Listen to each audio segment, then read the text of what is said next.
No final da Primeira Guerra Mundial, a Marinha dos Estados Unidos tinha quase 500 mil oficiais e homens e mulheres alistados, e em termos de pessoal, era a maior do mundo. Os oficiais mais jovens estavam entusiasmados com o potencial da aviação naval baseada em terra, bem como os possíveis papéis dos porta-aviões. Após um curto período de desmobilização, as principais potências navais do globo iniciaram programas para aumentar o tamanho e o número de seus navios capitais.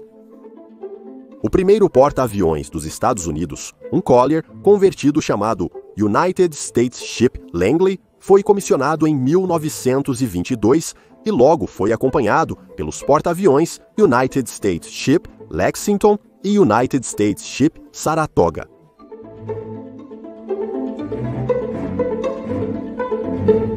Nos Estados Unidos, o efeito do crash do mercado de ações de outubro de 1929 retardou drasticamente os desenvolvimentos navais e a expansão da frota.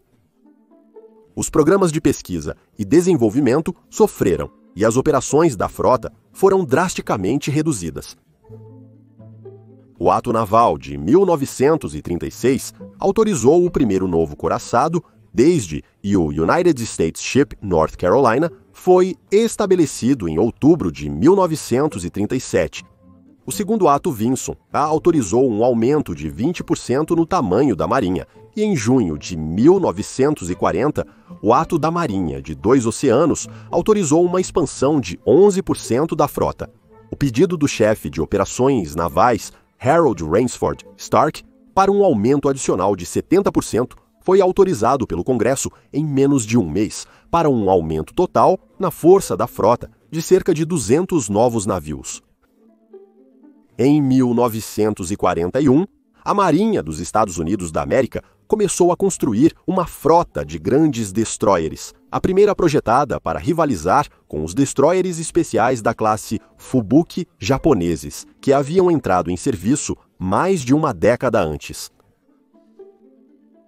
Os destroyers da classe Fletcher foram autorizados como parte do programa de construção naval de 1941 a 42. Eles incorporaram muitas lições aprendidas com as classes anteriores de destroyers construídos durante os anos 1930 e nos estágios iniciais da Segunda Guerra Mundial, particularmente aquelas relacionadas à estabilidade e navegabilidade. Durante os anos 1930, a Marinha produziu uma série de projetos de destroyers com convés escalonado e focais elevados, mas a classe Fletcher voltou a um design de convés nivelado, como os destroyers da Primeira Guerra Mundial. A maioria dos navios foi designada para a 7ª Frota e 3ª Frota no Pacífico, onde desempenhariam um papel importante nos combates contra o Japão. Esses 175 destroyers de convés nivelado de 2.100 toneladas se tornaram, em retrospectiva, os mais bem-sucedidos de todos os destroyers americanos.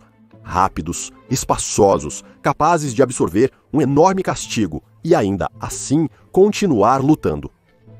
De acordo com o autor de Destroyers dos Estados Unidos da América, uma história ilustrada do design. Um total de 175 destroyers da classe Fletcher foram comissionados entre 4 de junho de 1942 e 22 de fevereiro de 1945.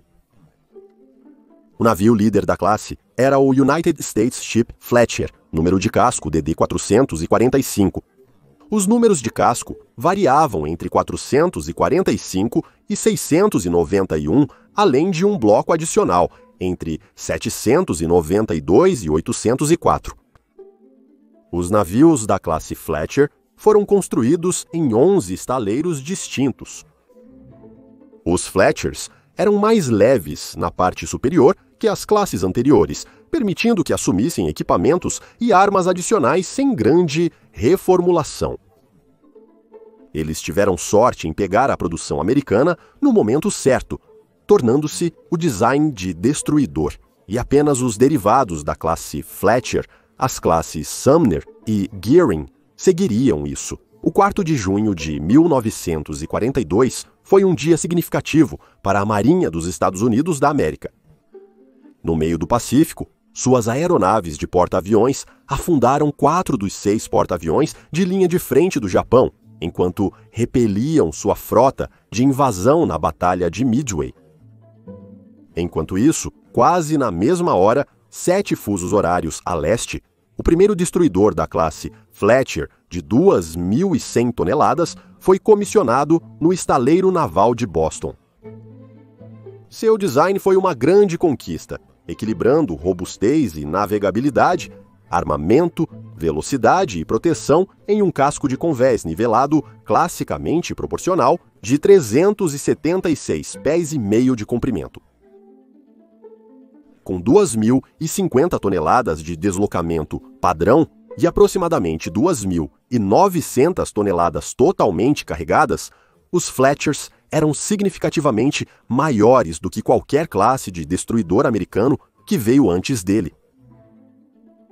Autorizada para o ano fiscal de 1941, a construção do primeiro dos Fletchers já estava em andamento quando os Estados Unidos entraram na guerra. Em um programa de emergência para expandir a capacidade, alguns estaleiros foram atualizados e outros novos foram colocados em funcionamento. Eventualmente, 11 estaleiros lançaram 175 navios nos próximos 32 meses, a classe de destruidor mais numerosa concluída por qualquer marinha no mundo. Eles também foram os primeiros destroyers dos Estados Unidos da América a serem equipados com radar durante a construção. Os Fletchers carregavam radares de busca de superfície, busca aérea e controle de fogo. O radar de busca de superfície tinha um alcance até o horizonte, cerca de 10 a 12 milhas, enquanto a busca aérea podia ver até cerca de 40 a 45 milhas. O radar de controle de fogo era usado estritamente para o controle da bateria de canhão de 5 polegadas. A chegada do radar resultou na criação de um novo espaço a bordo, Centro de Informações de Combate, ou Combate para abreviar. O Centro de Informações de Combate logo evoluiu para o principal centro nervoso para dirigir todas as operações de superfície, subsuperfície e mísseis antiaéreos a bordo dos navios da Marinha dos Estados Unidos da América. A bateria principal do Fletcher consistia em 5 montagens de canhão de calibre 5 polegadas e 38 de propósito duplo de ação de superfície e antiaéreo de cano único. 2 montagens estavam à frente e 3 atrás. Essas montagens disparavam até 18 tiros por minuto. O alcance efetivo era de 17.306 jardas a uma elevação de 45 graus e uma altitude de 32.250 pés a uma elevação de 85 graus. O design do navio incorporava 10 tubos de torpedo em 2 montagens centrais quíntuplas, numerosas montagens antiaéreas de 40 mm e 20 mm, e quase 2 dúzias de cargas de profundidade montadas em racks no convés traseiro. Possivelmente, a melhor ilustração da robusta construção da classe foi a Batalha de Sarmar, uma das muitas partes da batalha pelo Golfo de Leyte.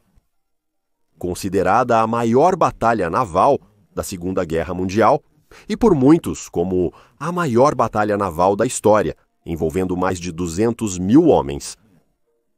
Lutada em águas próximas e ao redor das ilhas filipinas de Leyte, Sama e Luzon, do 23º ao 26º de outubro de 1944, entre as forças combinadas americanas e australianas e a Marinha Imperial Japonesa. A batalha fazia parte da invasão de Leyte, que visava isolar o Japão dos territórios que havia ocupado no Sudeste Asiático, que eram uma fonte vital de matérias-primas industriais e suprimentos de petróleo para o Japão Imperial. Nesta ação, a frota principal japonesa encontrou o grupo de porta-aviões de escolta americano fora das praias de invasão de Leyte, guardado apenas por 3 Fletchers e 4 escoltas de destroyers. Foi uma batalha unilateral desde o início e deveria ter resultado em todos os porta-aviões de escolta sendo enviados para o fundo, mas a batalha acabou de outra forma. No que só pode ser descrito como uma das ações clássicas de destroyers na história naval, os 3 Fletchers atacaram a frota de batalha japonesa. 2 dos 3 destroyers foram afundados, mas não antes de terem infligido sérios danos aos seus oponentes. O United States Ship Hull foi o primeiro a afundar após sofrer 44 acertos diretos de projéteis que variavam de 5 a 14 polegadas.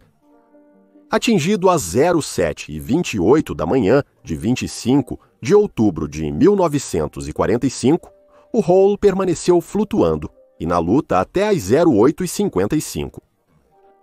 O United States Ship Johnston foi atingido por 3 projéteis de 14 polegadas, justo quando ela lançou uma dispersão de torpedos às 7h20. Em seguida, 3 projéteis de 6 polegadas atingiram o navio diretamente, reduzindo sua velocidade para 17 nós. A partir de então, ela se tornou um alvo fácil, mas não afundou até às 10h10. As baixas foram de fato pesadas. De uma tripulação de 285, o United States Ship Johnston perdeu 101 feridos e 184 mortos, incluindo seu capitão, o tenente-comandante Ernest E. Evans, o primeiro nativo americano nos Estados Unidos da América, marinha a receber a medalha de honra. O United States Ship Hull perdeu todos, exceto 86 de seus homens, com 253 mortos a bordo e mais 40 homens perecendo no mar antes que o resgate pudesse chegar.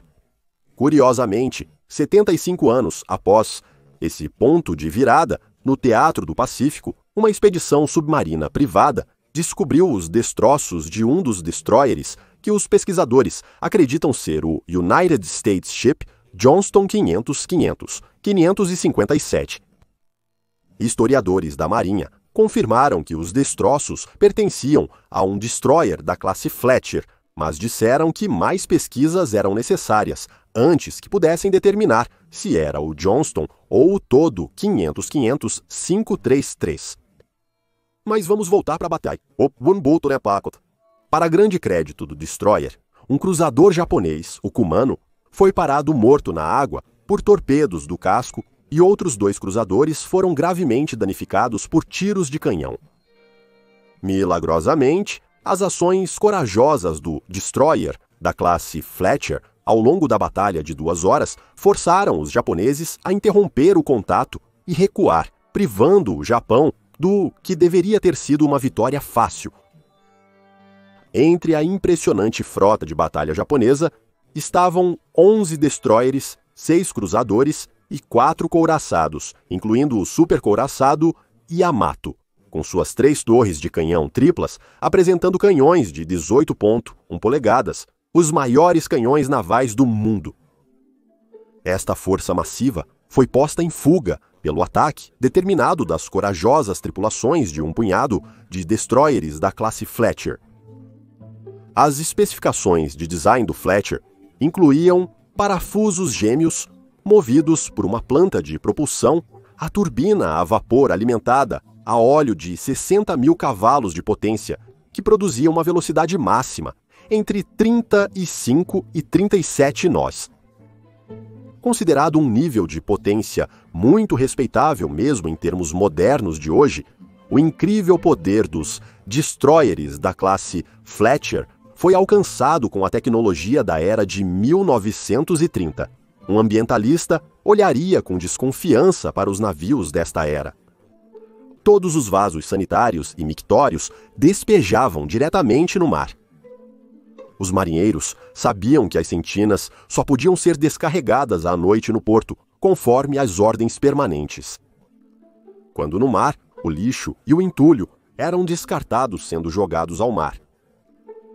Os navios tinham que receber lastro de água do mar diretamente nos tanques de combustível para manter a estabilidade em condições de carga leve E as operações de deslastro no mar levavam várias horas, durante as quais os tanques de lastro inevitavelmente descarregavam uma mancha de óleo de aparência desagradável. Os espaços de maquinário, paredes corta-fogo e anteparas eram revestidos com isolamento à prova de fogo de amianto. As acomodações não eram nada para se gabar. Os marinheiros eram acomodados por divisão em 4 altos níveis de beliches de lona com armários verticais separados. A prática de colocar vigias no casco para ventilação tinha sido abandonada e não havia ar-condicionado. A cozinha ficava no convés principal e toda a comida era transportada em grandes bandejas até o refeitório no convés abaixo. Os destroyers da classe Fletcher tinham uma grande fraqueza. Era necessário sair para o convés ao ar livre para ir da parte dianteira à parte traseira do navio. Em mares perigosamente pesados, durante tempo extra agitado como tufões, uma extremidade do navio era efetivamente cortada da outra. O capitão aposentado George Stewart lembra os mares pesados do tufão Cobra em dezembro de 1944.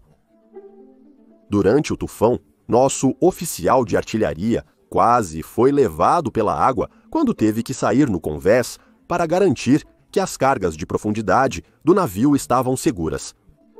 Ele se segurou em uma corda de salvação. Para chegar à estação de controle do motor principal, eu tive que sair no convés principal e entrar por um vestíbulo que levava à lavanderia do navio.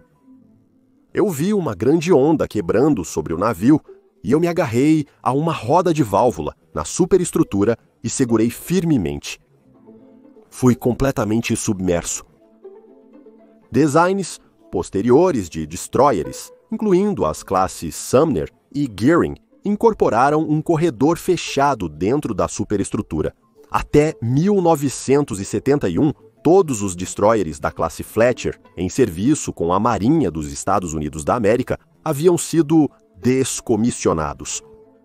Mas não foi até 2001 que o Cuitlawag, da Marinha Mexicana, o antigo United States Ship John Rogers e o último Fletcher ativo foi aposentado do serviço.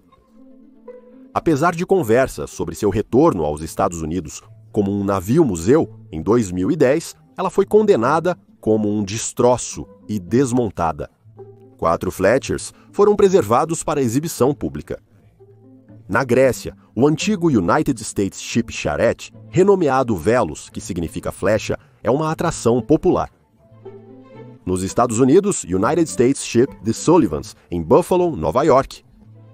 O United States Ship Kidd, lindamente restaurado para a configuração do final da Segunda Guerra Mundial, em Baton Rouge, Louisiana, e o United States Ship Cassin Young, atracado no pier, em frente à fragata United States Ship Constitution, no estaleiro naval de Boston, Charleston, Massachusetts, estão abertos ao público.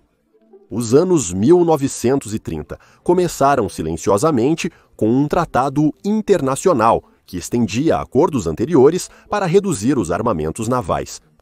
Com o passar dos anos, a paz dissipou-se, no entanto, e as potências moveram-se inexoravelmente em direção a uma Segunda Guerra Mundial.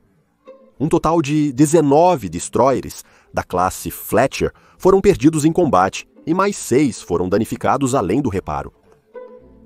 Após a guerra, 2.100 Tanners serviram na Coreia nos anos 1950 e alguns até no Vietnã nos anos 60. 32 foram transferidos para as marinhas da Argentina, Brasil, Chile, Colômbia, Alemanha, Grécia, Itália, Japão, Coreia, México, Peru, Espanha, Taiwan e Turquia. Se você gosta deste tipo de vídeos, inscreva-se no canal e ative as notificações para novos episódios. Para mais conteúdo interessante sobre história militar, confira nossa biblioteca de vídeos.